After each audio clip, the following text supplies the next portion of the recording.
Hello and welcome to the wonderful world of English language classroom. Learners of class 11, today we will do the lesson 5 from your English language textbook Hornbill, the Ailing planet, the green movement's role by Nani Balkiwala. Learners, with you is me or Meghanathan from Department of Education and Languages and Kriti from the same department. We will together will read the text, understand the text and interpret it through various activities. Okay, let me ask you, Kriti. Yes, sir. There are lots of talk about environmental concern today. Do you think that it's necessary or it's simply exaggerated? No, sir. I think it's absolutely necessary because the environment we are living in right now has been deteriorating continuously, and we can see the effects in our surroundings as well. Fine, fine. I think learners will agree with that. Okay, before we move on to understand the text by Nani Balkiwala, let's look at the title, The Ailing Planet, the Green Movement's Role. Yes, sir. There are two things. One is something is ailing. Which is ailing? The planet is ailing, the planet Earth. A planet Earth is ailing. We are not bothered much about it. The second is the green movement's role. Let us look at the title. So, there were people who woke up to this and that movement is called green movement. Learners and Kriti, this was an article published in the Indian Express in 1994 and Balkiwala was concerned about how the planet is being exploited, disturbed, degraded by humans, and he wrote it 20 years ago, 1994, that means 2004 and 2014, now more than 25 years. So, that is one. Before we move on to read the lesson through the summary, interpret it and do activities, let us watch some of the visuals which are just happening in America and which happened in Australia last year and which happened in August 2020 in Kerala and in Himachal, Uttaranchal. These are the images. It may be slightly disturbing you learners, but we need to understand and watch it. Here are some of them are from California fire, which is now ravaging currently. Then some of them are from Australia last year. They took lot of time to put it out. Then this Kerala landslide in Idukki killed more than 100 people, buried the workers, the laborers buried in the mud because of that excessive rain. The hills could not hold, so the mud slided. So, this is what we have given you these images with some purpose, because in the text Nani Balkiwala is going to tell us something serious. Come on, let us understand. Kriti, how are the images?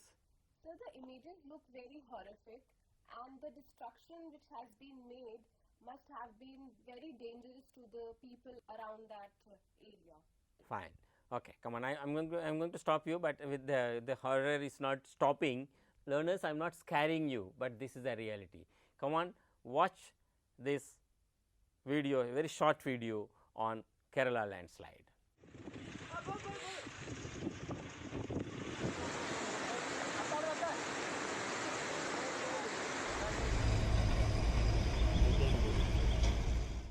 So, it would lead to very dangerous scenarios for the human as well. Kriti, also tell me, why is nature so furious? So, it is because we are not taking care of nature like we are supposed to do. Can we do something to stop it? So, there are various ways we can stop this. One of the most important ways by planting more and more trees. Okay, how? This is what Balkiwala is suggesting us through his article 25 years ago. This is what Balkiwala is suggesting us 25 years ago, how we can overcome some of the problems. So, learners, here is the subtext, the summary for you. Kriti will start. Come on, let us tell them the what Nani Balkiwala wants to tell us. Come on. Sure, sir. So, let's understand the text. Nani Palkiwala brings to our knowledge about a movement that gripped the imagination of the entire human race. In 1972, the world's first nationwide Green Party was found in New Zealand. The shift from mechanistic view to a holistic and ecological view of the world was felt. Fine. Okay. Let me ask you, you said gripped the imagination of the entire human race. Yes, sir. So, not many things affect the entire imagination of the entire world. So, this, what was that? In New Zealand, 1972, The Green Movement party was found. founded. Yes. Okay. They found a party called Green Party, political party. That means there was a concern for people around the world to protect this one. Then what happened? The shift from mechanistic view to a holistic and ecological view. That's the thing. Learners, what is mechanistic view? I will look at it. Oh, this is happening here and there. It's it's not a big deal. But people started looking at holistically. Then this is what Palkiwala is telling us. Someone look at it. Then what we did was, the shift is as revolutionary as that introduced by Copernicus, who proved that Earth and other planets revolved around the sun. So, it is as big as when Copernicus found, oh, Earth is revolving around the sun. Then the world started realizing that Earth's vital signs reveal a patient is in the declining health. Who is the patient? Earth, the planet Earth. So, when we observed all around the world and the data from agriculture, forestry, fishery and industry proved, oh, someone is ailing. Who is ailing? The very planet in which you are living. The concept of sustainable development was popularized in 1987 by the World Commission on Environment. So, some of the things, the entire world wakes up. So, 1987, the idea called sustainable development. Okay, let us see what is sustainable development. Come on, Kriti, to continue. The Commission defined the ideas as development that meets the needs of the present without compromising the ability of future generations to meet their needs. I don't understand what you are reading. So, I am putting it, you correct me if I am wrong. You have lot of things to resources, but keep it for the future. Yes. So, learners, when you eat something, when you keep the tap open unnecessarily, imagine that you are robbing off, stealing from your children, your grandchildren. So, you have to keep it for the future generations. Then, this means Palkiwala explains, without stripping the natural world of resources, future generation would need. So, you don't, the word used is stripping off. You don't just snatch away the natural resources which is meant for the future, for future generation. Then there is very nice example Palkiwala is giving. What is that? Come on, look at it. In the zoo at Lusaka, Zambia, there is a cage where the notice read, the world's most dangerous animal. Inside the cage there is no animal but a mirror where you see yourself. Fine. What does it mean? In Zambia, in Lusaka, there is a zoo in which you can see all other rooms, there are other animals. In the particular room, there is a big mirror and that most dangerous animal of the world, and if you go and see, you can see yourself. That means the humans are the most dangerous animal. And sometimes my teacher used to say, dog does its job, tiger does its job, monkey does its job, elephant does its job, but only humans do all others' job and snatch away others' food. So, we have to be careful, learners. This is a figurative kind of story for us to remind, whenever we consume something, are we doing it excess? We have to do that. Come on.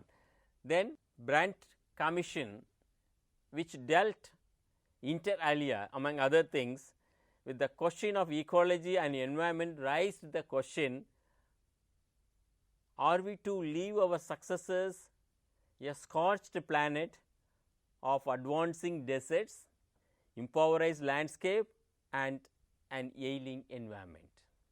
This is what a commission headed by Brandt, which raised a question, are we to leave our successors, means are we to leave our sons and daughters, grandsons and daughters a scorched planet of advancing deserts, impoverished landscapes and ailing environment. So, this tells us all. Come on, Kirti. Yes, sir. The Global Economic Prospect by Mr. Lester R. Brown points out that the Earth's four biological systems, fisheries, forests, grasslands, and croplands, form the foundation of the global economic system. Okay, it's very nicely he said. What are the things? The biological systems. That is means the sea related, water related fisheries, forest from where we get the resources, wood, everything. Then grasslands from where you get first of all oxygen, other things. Then croplands where get vegetables, rice, wheat, etc., etc. These four major aspects form the foundation of all the economic activities, and these all four are exploited. Come on. In addition to supplying our food, these four systems provide virtually all the raw materials for industry except minerals and petroleum driven synthetics. Okay. These four, what are the four? Fisheries, forests, grasslands and croplands. These not only give food, they also give raw materials for industry, except some of the industries run by petroleum and synthetics. Yes. So, these all major resources, source for resources are essential. Unfortunately, they are damaged. Okay. Now, Palkhivala is further regretting something happens. In large parts of the world, human claims these systems are reaching an unsustainable level, a point where their productivity is being impaired.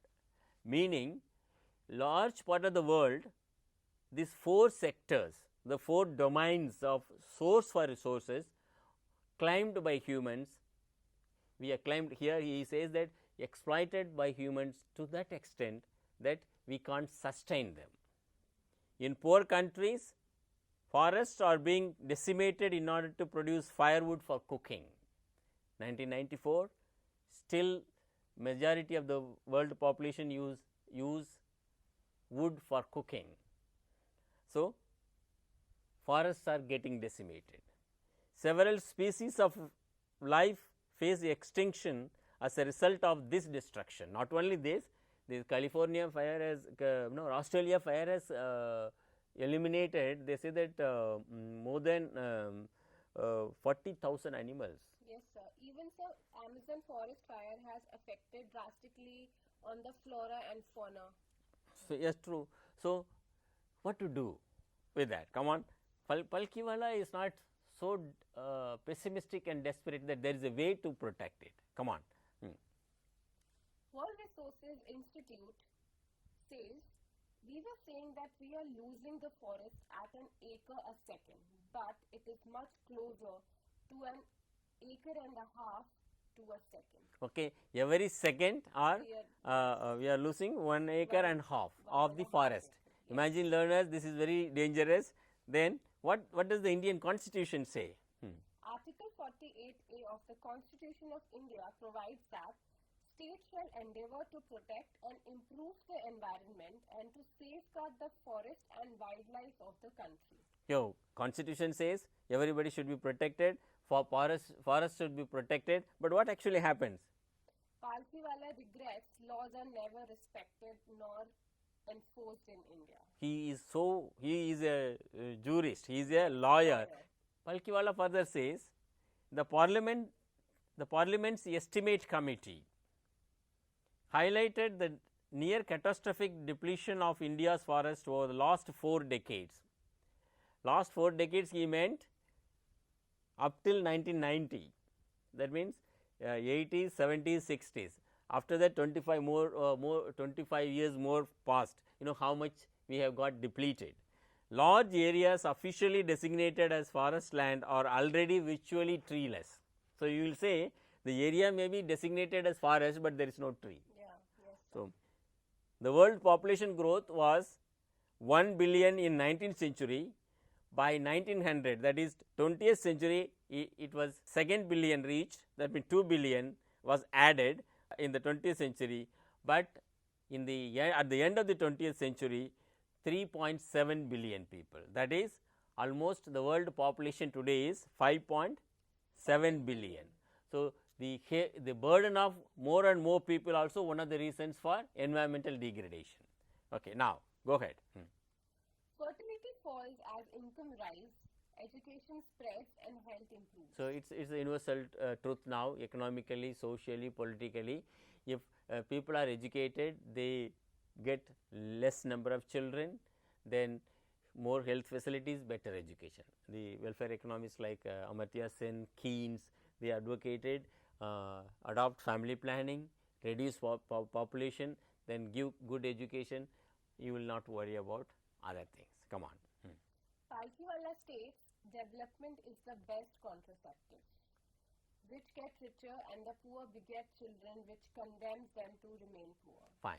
That is what Palkiwala is vehement, no, very what is it, severe, and he says that development, you will have to develop. What can develop you, what can progress you, that is education and good health and economic security. So, development is the contraceptive. People are well educated, they will not get unnecessarily get more children, more than the required norm. Population of India is 920 million, which is more than the entire population of Africa and South America. This is what the population was in 1994. Now, we have crossed that 1 billion mark. Now, I am going to stop it here. Okay, sir. Going to show the learners, we continue the summary, learners, one video of devastating war. Come on, let us watch it, short video.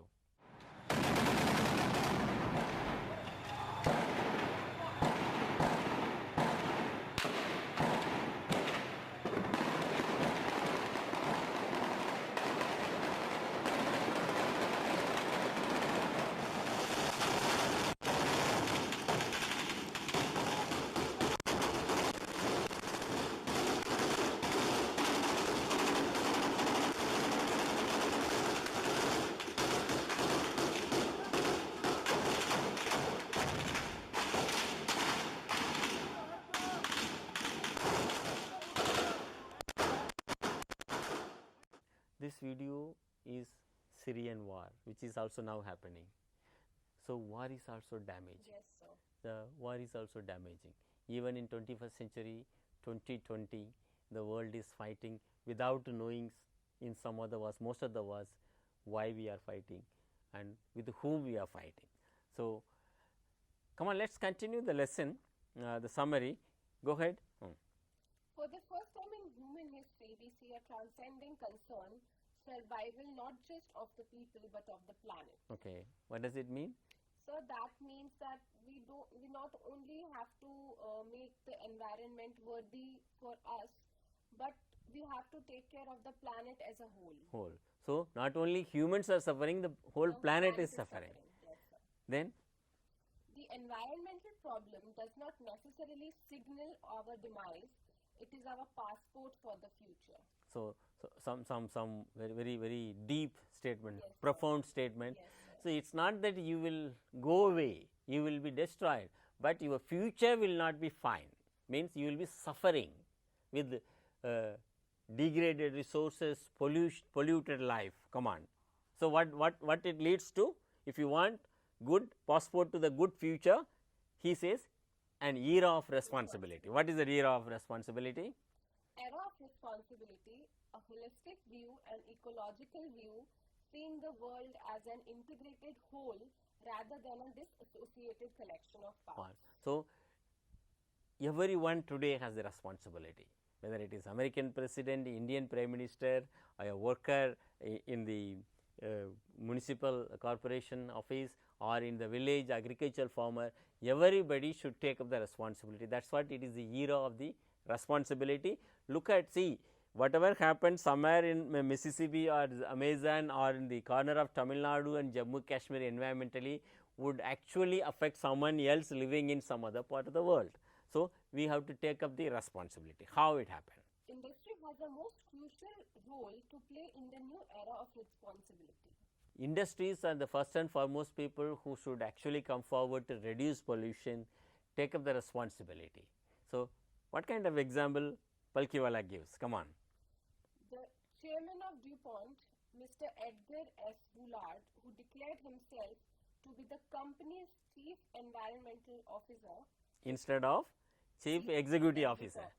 So, if chairpersons, managing directors and CEOs of industrial units become chief environmental officer rather than chief executive officer, then things will improve. We know that there are lots of problems Indian mining industry. Margaret Thatcher once said, no generation has a freehold on earth, all we have is a life of tenancy. It's a very powerful statement. Yeah, with a full repairing leave, meaning you go to a place and you live in a hired rented house. Then the same way we all living on earth as a rented house. When we leave, some owners what they say, when you leave the house you should repair it, everything, whitewash it and give it back to me the way I gave it to you. So, we humans have the responsibility, that is you should all take care of the earth, not pollute it, the way you came to the earth, give it to your children the way you inherited it. Then there is something more. In the words of Mr. Lester Brown, an author, he says, we have not inherited this earth from our forefathers, we have borrowed it from our children. So, all of us think, oh, this is my house, this is my place, I can buy as many as vehicle possible, cars possible. No, you have not inherited this as a gift from your parents, you have borrowed it from your children. So, mind you, that is what Nani Palkiwala. Learners, let me ask you some basic questions to understand the story, the lesson, and Kriti, yes, sir. Come on, answer it. Some words and phrases you locate from the text which the author signifies, refer to the ailing planet. One is, so because of the degrading health of Earth, he is calling the planet Earth a patient. a patient. Yes, sir. Yes, then And he also talks about the sustainable development. Unless otherwise you Yes. protect it, you are going to destroy yourself. It's not only you are suffering, the entire thing called earth is suffering. Yes. Then And so he also talks about how from materialistic things we have to holistically think about the planet Earth. otherwise the patient will be in trouble. Yes. Okay. Who is he gives a nice incident of the zoo he visited. Yes, sir. Then world's most dangerous animal. Who is the most dangerous animal? It is definitely us humans, because we are continuously degrading our environment we live in. Very good, very good. How are the Earth's principal biological system being depleted? So, if we talk about the four principal biological systems, that are fisheries, forests, and croplands and grasslands, we see a lot of pollution has been happening in all of these And biological systems. There are two things. They are giving food to humans, Yes. and also they are contribute to industries also. Yes. How does the growth of population contribute to the environmental degradation? So, he says that we have to control the population, and to do that, he says that if a lot of children or a lot of people are there in the environment, that does not mean that we have more people to work, but that means that we have less amount of food to provide to them or less amount of jobs to give them. Fine, great, great. Learners, United Nations came forward with the extensive consultation with the countries, Millennium Development Goals. There are 8 goals. Let's understand why they are important. Millennium Development Goals. Number 1, eradicate extreme poverty and hunger. People won't be responsible because they don't get food to eat. How can you expect them to be responsible? So, eradicate poverty from this planet. Come on, that is the first millennium goal. Come on. Number 2, achieve universal primary education. India has Right to Education Act. Every child should be in school up to class 8th. Now, with the new education policy 2020, all children up to class 10, 12 will be in school. No child will be left out of the school. So, education is the second millennium goal we should be achieving by 2025 or something. Yeah, third one. Promote gender equality and empower women. Okay. As long as women are treated equal participation in our lives, society, then the world will be a better place. That is the third millennium goal. Yeah. Number 4, reduce child mortality. Even today, children before the age of 10 die of some seasonal disease, some infectious disease. This should be stopped. If 100 children are born, not a single child should die because of this kind of preventable contagious diseases. So, this is the fourth goal. Come on. Number 5, improve maternal health. So, when the mother who is pregnant, conceived, is protected well, eats nutritious food and fine, the child will be healthier. And what is the sixth millennium goal? Combat HIV or AIDS, malaria and other diseases. Okay. Some of the diseases are threatening the world time and again. AIDS was one of them. It was a killer disease. So, that was one of the reasons this was included. Learners, we are in September. Last 6 months, what has been happening, we know a virus is threatening the world. So, this is one of the millennium goals, to eradicate, fight against, find medicine, cure such diseases so that people live peacefully. Come on, what is the seventh one? Ensure environmental sustainability.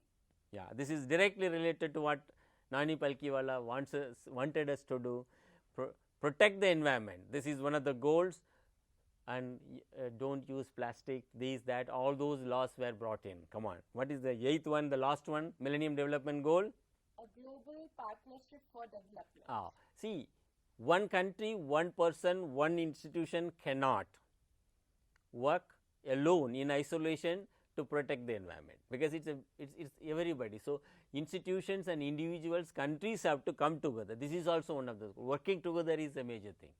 Let us also think how we can sustain this earth, sustain humanity, sustain industries, institutions, languages. So, United Nations Development Program came out with, here are the sustainable development goals for you learners. Come on, Kriti is reading out for you. Come on. Number 1, no poverty. Number 2, zero hunger. Number 3, good health and well-being. Number 4, quality education. Number 5, gender equality.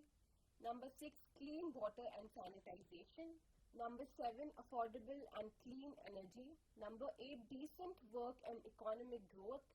Number 9, industry, innovation and infrastructure.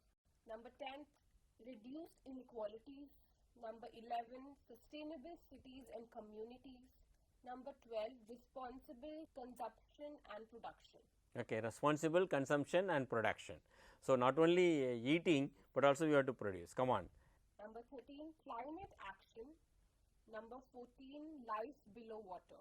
Number 15, life on land. Okay, life below water, we have to take care of seas, water bodies and also the earth. Come on, that life on water. Come on, here are the two more, last twos. Number 16, peace, justice and strong institutions. Number 17, partnership for the goals. Okay, we need to develop good schools, strong schools, universities, institutions, courts, industries, so that the world sustains intellectually also strong. And not only that, the last goal is coming together and working together. Let us close the part 1 with Mahatma Gandhi's quote, "The earth has all you need, but not all you greed." That means, the earth has all the, earth can fulfill all your needs, but not your greed. So, thank you very much. Thank you, Kriti, for active participation. Thank you, learners.